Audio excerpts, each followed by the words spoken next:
राष्ट्रवादीचे आमदार अमोल मिटकर यांनी काँग्रेस प्रदेश अध्यक्ष हर्षवर्धन सपकाळ यांची नवी नवेली दुल्हन अशा शब्दात खिल्ली उडवली आहे। तर शेतकरी नेते राजू शेट्टी यांना आउटडेटेड व्हर्जन असल्याचा टोला त्यांनी लगावलाय।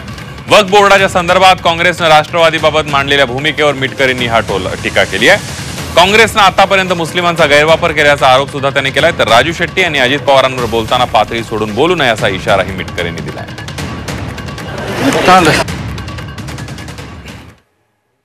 हर्षवर्धन सपकाळ ही नई नवेली दुल्हन आहे। एखादी नवीन सून ज्यावेळेस घरात आल्यानंतर स्वतः घरपण सिद्ध करण्याचा जसा प्रयत्न करते तशी ही व्यक्ती मी काँग्रेसचा किती पुळका असलेली व्यक्ती आहे हे दाखवण्याचा प्रयत्न करते आहे।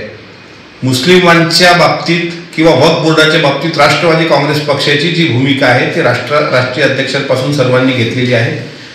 काँग्रेसचं पुतना मावशीचं असलेलं मुस्लिमांवर प्रेम हे जगजाहीर आहे। राजू शेट्टी हे आउटडेटेड व्हर्जन आहेत। शेतकरी चळवळीबद्दल आमच्या मनात नितांत आदर आहे, मात्र राजू शेट्टींच्या गोळ्या संपल्या असल्यामुळे त्यांना जर खरीच गोळ्यांची आवश्यकता असेल तर त्या मी पाठवण्याची व्यवस्था करतो। इथून पुढे राजू शेट्टींनी दोन्ही कानाचे पडदे बाजूला ठेवून ऐकावं। जर आपली लायकी आणि पातळी सोडून अजितदादांवर टीका केली तर त्याचे गंभीर परिणाम भोगावे लागतील।